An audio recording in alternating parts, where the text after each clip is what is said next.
go. All right. We got the boxing source here. And of course, we got undefeated young Holy, Evan Holyfield. What's going on, man? And nothing much. You cannot complain. Yeah, I feel you. I feel you. I know that, last time I had actually seen you live was in the State Farm Arena in Atlanta, last year. And, you had like a big win there, big stoppage victory there, in front of your dad. Your dad was there front row. So now you're going up here against, Jurmain McDonald, see if you could go to 10-0 here. So how you feeling? And I'm feeling really great and real optimistic about it. Gotcha. And I was there, there for the press conference here just about a couple of hours ago. And, you just seemed very confident that you were going to be going up there against Jurmain McDonald and getting a stoppage victory to go to 10-0. But how are you kind of going about this particular fight as far as like developing your skills or trying to improve on something from your previous fights? I'm going about it. It's just like, just like anything, you only go one fight at a time. So with each of my 9 fights, I believe I've learned something from each fight. And, with that, you supply it to the next one. So I'm 9 fights in. I plan on putting all 9 fights of experience all into my 10th one. Those couple ones that I went the distance, those are the ones that you really learn the most from. You can never underestimate a fighter. Everybody comes to win. So with that, I go into the gym and I work my hardest. I give my 100, my 110. So with all that, I just come forward to to bring all my experiences and show it to everybody.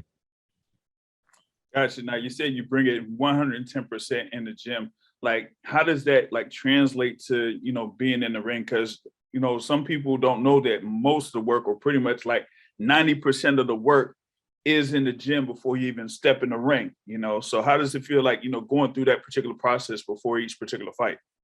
It's a beautiful thing because what many people really don't know is when you're in the back of that dressing room and you're about to go out and fight, you're going to need some things that are going to reassure you.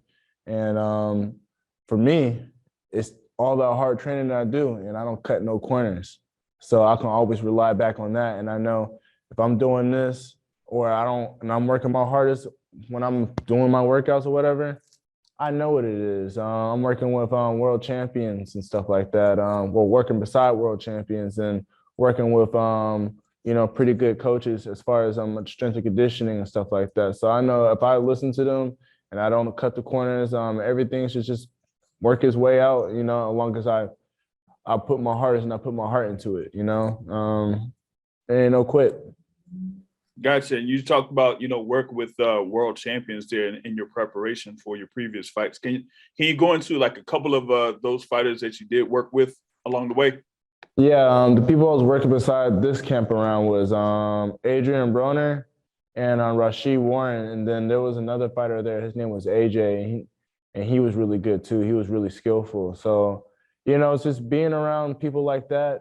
We all have similar or alike mindsets, and you never want to be the worst in the group. So it always just keeps you to push. It keeps you pushing and keeps you competitive. I hate to be competing against somebody. I hate to be competing or working beside somebody who I feel like isn't on my level or above me. So, working with a world champion, I want to be a world champion one day. I want to be better than them one day. So that's how I work. I'm trying to outwork these people next to me. And of course, they don't want me outworking them. So they're doing the same thing too. Gotcha. Yeah, you mentioned a couple of guys there from Cincinnati, Ohio, there, and Rashid Warren and Adrian Broner. So I know that you definitely get work out there from those Ohio boys. But going into this fight against Jurmain McDonald, I think that's still in the super welterweight division, if I'm not mistaken. Are you planning on sticking at that super welterweight division for about a couple more years, or do you feel yourself growing to where it's tougher to make 154, whatever it is? I'm right now, I'm 24. I'm going to be 25 this October. So, it's kind of like you want to say that's where the win takes you. But honestly, it's actually quite opposite. My fights have been contracted at 152. So you might see me at 47 the next couple fights. Oh, wow. So, hey, if you're able to make it down there to 147, then, hey, you may see you flashing out there at welterweight here, within the next couple of fights. So that would be something there. That would be something. Kind of going to, being part of this Triller card, you have the legacy, of course. You're the son of Evander Holyfield, multi-division world champion. You got the Vargas sons there under Fernando Vargas. What does it feel like to be part of this particular card on Triller?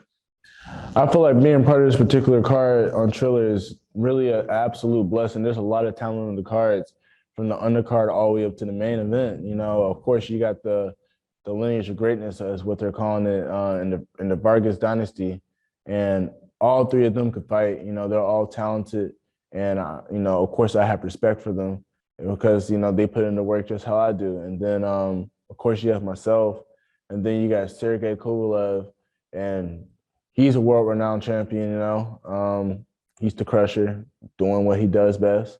And you got the Pulev brothers on there too. And, they're no joke either. So I feel like it's an all-around entertaining card, You can't really complain. I feel like it ought to be easy to watch all the fights, to be honest. Like, watch the whole card. Gotcha. I feel you. Now, in the thing with the press conference earlier today, you talked about, of course, your relationship with your father, but you also brought up the thing there where you had an encounter with Mike Tyson there. And that was, kind of like I wouldn't necessarily say like a weird experience, but it was just something that was kind of like surprising to you in a sense. So like kind of go into that a little bit more. Oh yeah, it's just I wouldn't even say like a weird experience. I feel like it was more so a surreal experience, I just feel like all those extra details just kind of added to the flavor of what really was going on. But Mike Tyson is, you know what I mean? He's not really what you would expect out the fighter, He's a human being at the end of the day. And it's a beautiful thing that he could really come together with my dad and really come to support one of his children, doing what they used to do, And I could tell from the whole experience. I actually got to watch the video of it go down, and it seemed like it was kind of nostalgic for him to be going back to an amateur fight. And,